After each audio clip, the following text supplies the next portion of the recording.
हर हर महादेव। ओम नमः शिवाय भक्तों, इस बार 26 अगस्त को हरितालिका तीज है।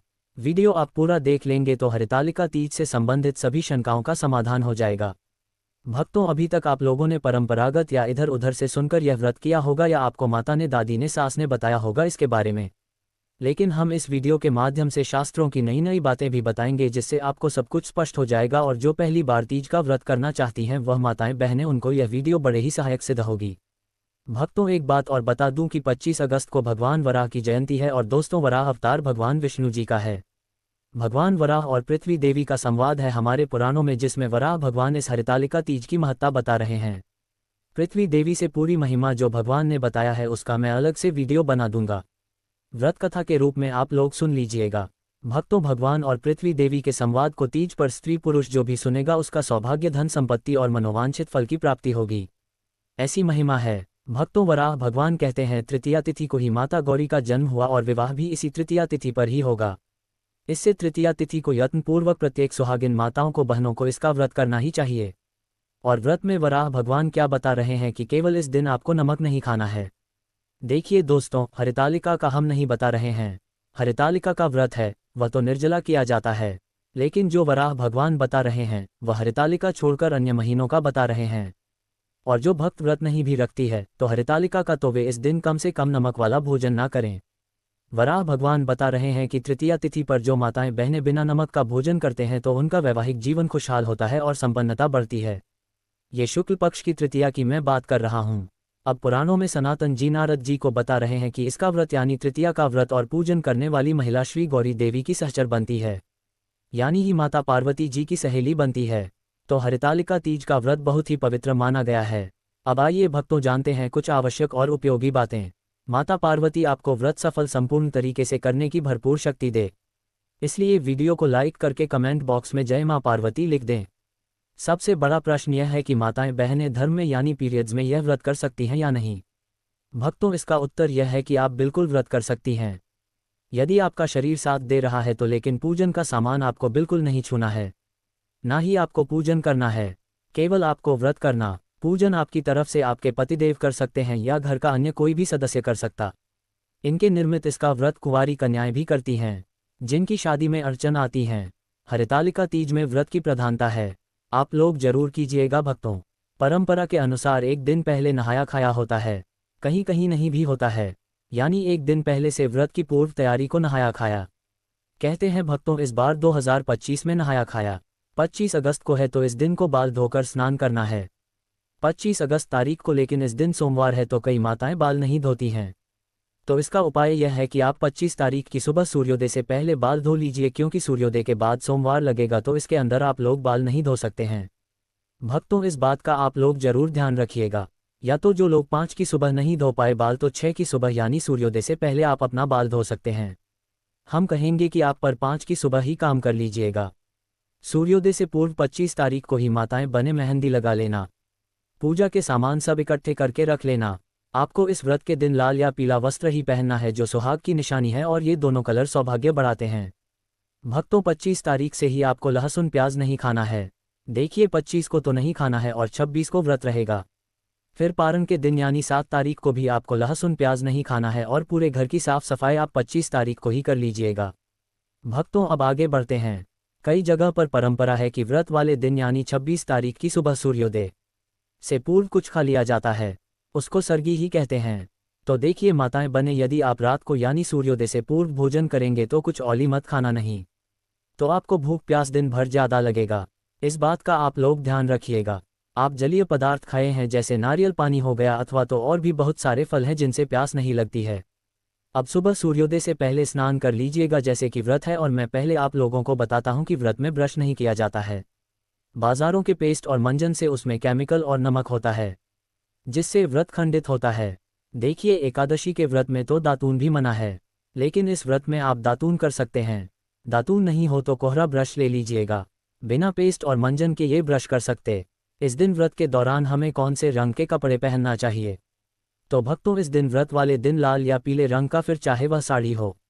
अब कई लोग पूछेंगे कि पहले की रखी हुई साड़ी पहन सकते हैं, तो हम बताएंगे कि पहले की साड़ी भी पहन सकते हैं, लेकिन वह साड़ी केवल पूजा के समय पहनी हुई हो तो आप उसका उपयोग कर सकते हैं।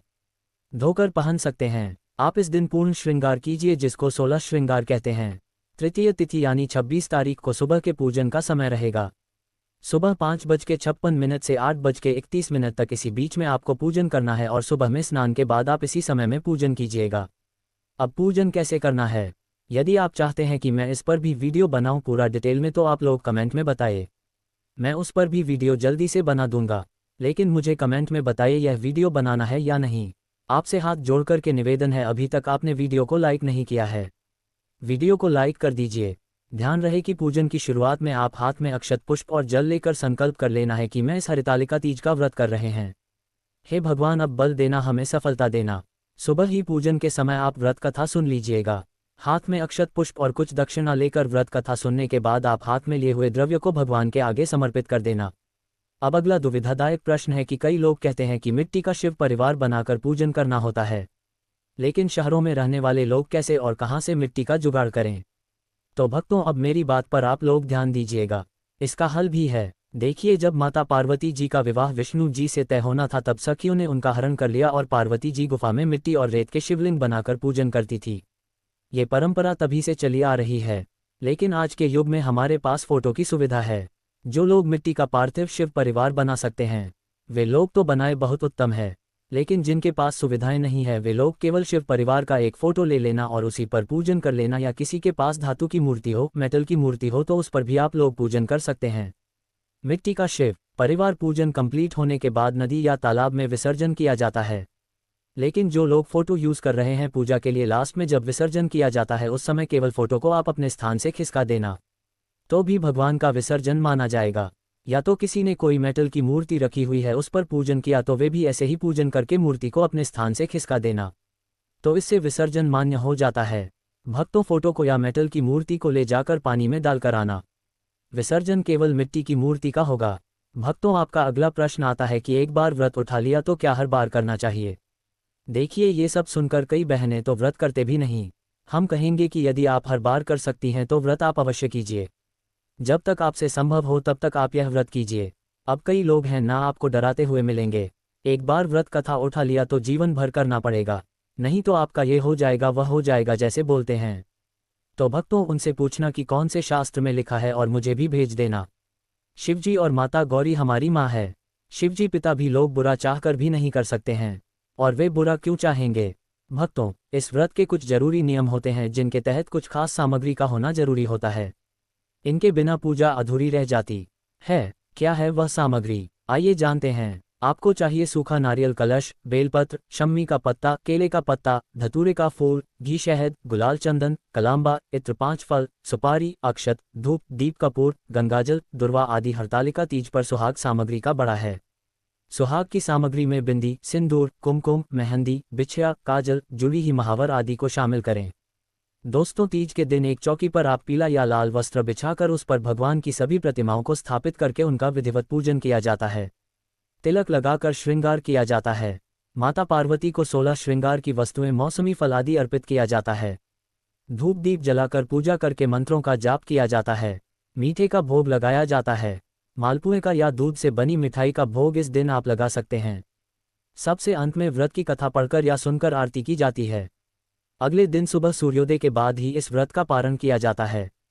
जो लोग इस पूरे दिन निर्जल ना रह पाए तो रात के समय आप पूजा करके आचमन करके पानी पी सकते हैं। फलाहार भी कर सकते हैं। आप अगर निर्जल रहकर व्रत रखने में सक्षम नहीं है, तो ऐसे में आप जब भी सुबह को व्रत रखें तो उस समय आप जल के साथ वैसे व्रत को रखने का संकल्प भी ले सकती है। हरितालिका ये शब्द पार्वती के भगवान विष्णु से विवाह करने से बचने के लिए खुद का अपहरण करने के कार्य से आया है। ये वह दिन था जब भगवान शिव ने पार्वती के 108 पुनर्जन्म के बाद अंततः अपनी पत्नी के रूप में स्वीकार किया था, और इसी कारण ये दिन भगवान शिव और पार्वती के बीच के बंधन और रिश्ते को भी मनाता है। इसलिए इस दिन उन दोनों की पूजा देवी पार्वती के कड़ी तपस्या और समर्पण के लिए तीज माता के रूप में की जाती है। भक्तों, कुंवारी कन्याएं अगर इस व्रत को रखती हैं तो उन्हें मनचाहा जीवन साथी की प्राप्ति होती है। भगवान शिव जैसे गुणों वाले वर की प्राप्ति होती है। सुहागिन महिलाओं के सुहाग की रक्षा होती है। उनकी संतान की रक्षा होती है। कहते हैं कि जिन लोगों के विवाह में बाधा आ रही हो, उन्हें हरितालिका तीज के दिन पार्थिव शिवलिंग बनाकर 21 बेलपत्र अर्पित करके पार्थिव शिवलिंग की कम से कम 3 बार परिक्रमा करनी चाहिए। फिर ओम नमः शिवाय मंत्र का 108 बार जाप करना चाहिए। भगवान शिव और देवी पार्वती का गठबंधन करना चाहिए। वर और वधू की तरह आप माता पार्वती और भगवान शिव के बीच में चुनरी बांधकर गठबंधन कर सकते हैं, जिसमें 3 गांठें लगाई जाती हैं। आप कलावे से भी गठबंधन कर सकते हैं। गठबंधन करने के साथ ही आप माता पार्वती को श्रृंगार की सामग्री अर्पित करें। कोई फल या मिठाई अर्पित करें और अपनी मनोकामना की पूर्ति के लिए प्रार्थना करें। ओम नमः शिवाय मंत्र का 108 बार जप करने से जिन लोगों के विवाह में बाधा आ रही है उनका विवाह भी शीघ्र हो जाता है। वैवाहिक जीवन भी सुखद होता है। हरितालिका तीज जब व्रत सफल संपूर्ण तरीके से करने के लिए कुछ जरूरी नियमों के बारे में जान लेना आवश्यक होता है। अगर आप यह व्रत पहली बार रख रही हैं तो यह बातें आपको जरूर जाननी चाहिए।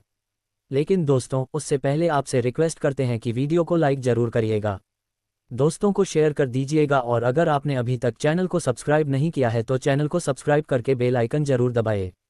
दोस्तों, हरितालिका तीज का व्रत बिल्कुल करवा चौथ के व्रत की तरह ही किया जाता है। यह व्रत निराहार और निर्जल रखा जाता है। इस व्रत में सुबह के समय सरगी खाई जाती है। अगर आप इस दिन व्रत नहीं भी रखते हैं तो भी शिव पार्वती की पूजा अवश्य करें। इस व्रत में किसी भी प्रकार से अन्न और जल ग्रहण नहीं किया जाए।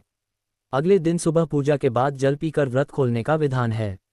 लेकिन भारत के कुछ क्षेत्रों में व्रत खत्म होते ही जल ग्रहण करने की भी मान्यता है। कहा जाता है कि जिस तरह का पदार्थ इस दिन ग्रहण कर लिया जाता है, उस पदार्थ की प्रकृति के अनुसार का अगला जन्म उस अनुरूप योनि में होता है। तो अगर आप धूम्रपान या नशीले पदार्थों का सेवन करते हैं तो व्रत के दौरान ये सब करने से बचे। तीज का व्रत के दौरान जंक फूड का सेवन करने से बचे, इससे नींद आने की समस्या बढ़ जाती है। व्रत में मांसाहार का सेवन करने की सख्त मनाही होती है। मांसाहार से जीव हत्या होती है, जिससे व्रत खंडित होता है। व्रत में प्याज और लहसुन जैसे दुर्गंध देने वाली चीज़ों का सेवन करने से भी बचें। हरितालिका व्रत के दौरान महिलाएं पूरे हरितालिका न सोएं और रात्रि में भी एक साथ मिलकर यथासंभव रात्रि जागरण करें। जागरण कर मिट्टी के बने शिवलिंग की प्रहर अनुसार पूजा करनी होती है। ऐसी मान्यता है कि अगर महिलाएं इस व्रत के दौरान सोते हैं तो उन्हें अगले जन्म में अजगर के रूप में जन्म लेना पड़ता है। पूजा के अलावा महिलाएं रात भर जागकर भजन कीर्तन भी करती हैं। इस व्रत के दौरान हरितालिका तीज व्रत कथा को सुनना जरूरी होता है। मान्यता है कि कथा के बिना इस व्रत को अधूरा माना जाता है। हरितालिका तीज व्रत के दिन महिला को घर पर क्लेश कलह नहीं करना चाहिए। अपने गुस्से पर काबू रखना चाहिए। धार्मिक मान्यताओं के अनुसार तीज के व्रत से एक दिन पहले हाथों में मेहंदी इसलिए लगाई जाती है ताकि मन शांत और ठंडा रह सके। इस दिन बड़े बुजुर्गों का भी अपमान करने से बचना चाहिए, नहीं तो व्रत का लाभ आपको नहीं मिलेगा। शिवजी माँ पार्वती और गणेश जी की प्रतिमा को अगले दिन सुबह विधिवत तरीके से विसर्जित करने के बाद ही व्रत का पारण किया जाता है। जानते हैं इस दिन क्या खाएं क्या ना खाएं। हरितालिका व्रत में सूर्योदय से पहले या मध्य रात्रि में महिलाएं सरगी करती हैं। सरगी में नमक युक्त भोजन नहीं करना चाहिए। सरगी सास द्वारा बहू को दिया गया भेंट और आशीर्वाद होता है। सास अपनी बहू को सरगी की थाली देती है। इसमें सूखे मेवे, फल और सुहाग का सामान होता है। व्रत शुरू करने से पहले इसे खाया जाता है, जिससे कि पूरे दिन व्रत में थकान और भूख प्यास ना लगे। वैसे तो सरगी की प्रथा पंजाबी समुदाय में ज़्यादा प्रचलित है, लेकिन अब पूरे भारतवर्ष के लोगों ने इसे अपनाया है। सरगी में आप फलों के रस, नारियल पानी, सूखे मेवे और मुरब्बा खा सकती हैं। इससे आपको ऊर्जा मिलेगी और शरीर में पानी की कमी नहीं होगी। साथ ही व्रत के दिन भूख भी नहीं लगेगी। भक्तों, निर्जला व्रत शुरू करने से पहले खीरा खाना अच्छा माना जाता है।